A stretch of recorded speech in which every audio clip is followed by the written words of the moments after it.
Butagaz et la Ligue féminine de handball m'ont donné pour mission de vous permettre de découvrir les coulisses de la Ligue Butagaz Énergie. J'ouvrirai les portes et vous m'accompagnerez au plus près de l'action afin de ressentir l'énergie, l'engouement, la liesse de chacune de ces rencontres.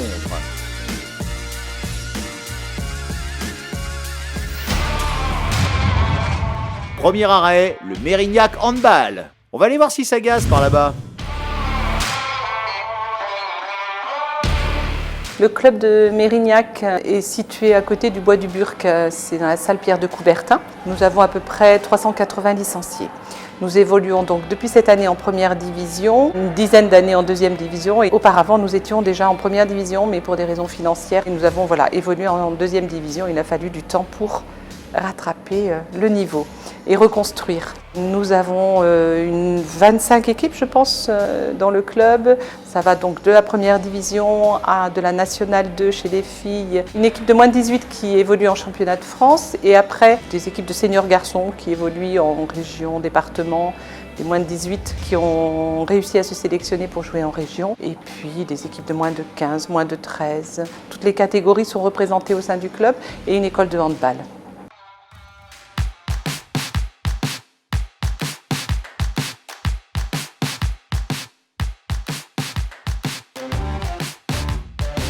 Deux jeunes joueuses que j'avais vues lors des interligues puisque j'avais joué contre elles lorsque j'entraînais l'équipe de la Ligue de Paris. Ça fait de longue date que je connais les sœurs. J'ai suivi un peu le parcours de loin. C'est deux bonnes joueuses, voilà, deux bonnes jeunes joueuses avec des qualités, je dirais, intéressantes. Elles sont dans une dynamique de travail, elles ont du temps de jeu et voilà, elles sont ambitieuses et elles sont à l'écoute et elles travaillent énormément. Donc, il faut leur laisser juste le temps de se construire. Elles sortent, je dirais, de quelques saisons où elles ont très peu joué, où elles ont peu de confiance. Donc c'est en train d'arriver progressivement. Et il faut être, comme le reste de l'équipe, il faut être patient et construire petit à petit. En fait, on a toujours fait des sports individuels quand on était petite. Et du coup, ça ne nous plaisait plus trop.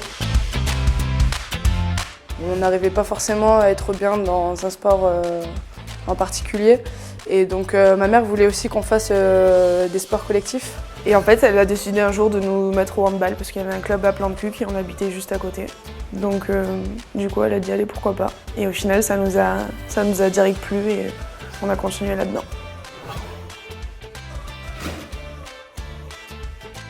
Alors à la base, on était toutes les deux arrière. Et en fait, c'est une coach qui nous a dit c'est con d'avoir deux jumelles au même poste et en fait d'avoir une concurrence. Et au final, vu qu'elle a vu qu'Emma était un peu plus costaud, elle vous dirait que c'est des gros os. Des gros os et la peau épaisse, elle a dit. Non, au final, vu qu'elle s'est dit on va pas les mettre en concurrence, donc vaut mieux les mettre dans un poste où elles peuvent se compléter. Et au final, elle a mis Emma pivot et moi arrière et ça a de suite marché comme ça. J'aime bien le combat. J'aime bien le combat qu'il y a durant les matchs et tout ça, même si c'est beaucoup un travail dans l'ombre, parce qu'on est moins vu que les arrières. Mais j'aime bien parce que du coup, c'est un peu grâce à nous des fois qu'il y a des situations qui se débloquent et tout, donc j'aime bien ça.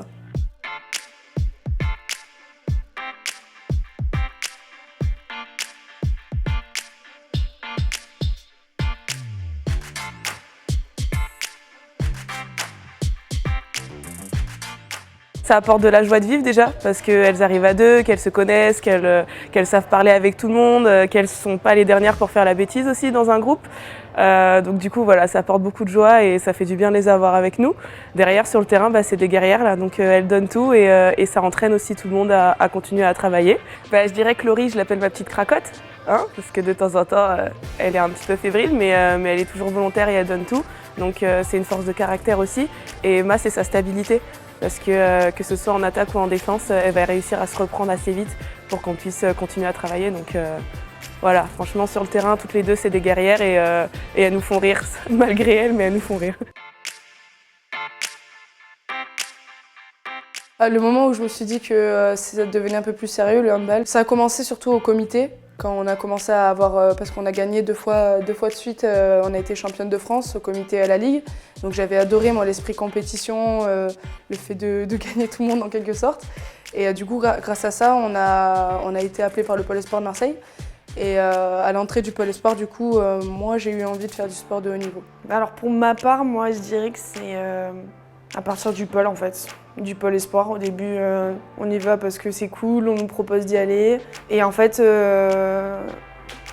tu te sens un petit peu plongé là-dedans. Donc, et au final, après, tu as les centres de formation qui t'appellent. Donc, tu te permets un petit peu de rêver. Et après, tu te dis, je suis capable de le faire, donc allons-y. Ce qui nous a attirés dans le projet du Mérignac Handball, c'est déjà, on avait besoin de temps de jeu. À Toulon, j'en avais plus forcément. J'avais peut-être plus ma place là-bas. Du coup, ils nous ont appelés. La région a fait aussi que le Sud-Ouest. On est amoureuse du Sud-Ouest depuis toujours, donc ça y a joué. En fait, à la base, on était partis toutes les deux sur le fait qu'on allait se séparer parce qu'on ne s'attendait pas forcément à ce que les clubs veuillent une pivot et une arrière. Donc du coup, on s'attendait à ne pas être appelés toutes les deux. Le projet du club, c'était soit on reste en D2 et on joue la montée en D1, ou soit on monte direct en D1 et on joue le maintien. Et je trouve que dans tous les cas, il y avait 2 challenges et ça peut être cool. Et c'est super cool d'ailleurs. Le projet de Mérignac, c'est un club qui accédait au plus haut niveau féminin. C'est déjà donc une gageure, je dirais, de retrouver l'élite, ce qui est aussi important lorsqu'on l'a côtoyé pendant plusieurs années. Puis le fait qu'il y avait beaucoup de choses à faire, à structurer le club, à développer, un challenge aussi d'un promu au plus haut niveau. S'ils avaient proposé qu'à une des 2 de signer à Mérignac, oui. Oui, parce que le deal, nous, on en avait parlé tout de suite, ils nous ont appelés toutes les 2 et j'ai trouvé ça cool parce qu'ils nous ont différenciés là-dessus, donc ils ont appelé ma sœur et après moi. J'ai trouvé ça cool parce qu'au moins ils nous mettent pas dans le même panier. Et ça, je pense que c'est important quand on est jumelles parce que sinon on n'a pas l'impression d'avoir sa propre identité. Moi, j'aimerais bien un jour jouer contre elle. J'aimerais bien. Après, on verra, mais je pense que ça sera encore plus motivant, surtout qu'elle est pivot. Je vais la tuer dans la défense. Je lui enverrai des petits coups en traître. Le fait d'avoir signé pro, c'est vrai que ça a été quand même un peu un aboutissement parce que le fait de passer par le pôle espoir, le centre de formation, c'est ce qu'on attend. On travaille dur pendant toutes ces années pour pouvoir en arriver là et c'est vrai que le fait de signer pro, c'est un aboutissement personnel. Le fait d'avoir signé pro, au final, ça m'a pas tant changé que ça parce que j'avais déjà fait quelques années avec Toulon quand j'étais au centre de formation, donc c'est juste un titre, on va dire ça. C'est juste un titre. Après, c'est une joie de dire que je suis handballeuse professionnelle. Il n'y a rien de plus beau. Pour moi, c'est le plus beau des métiers.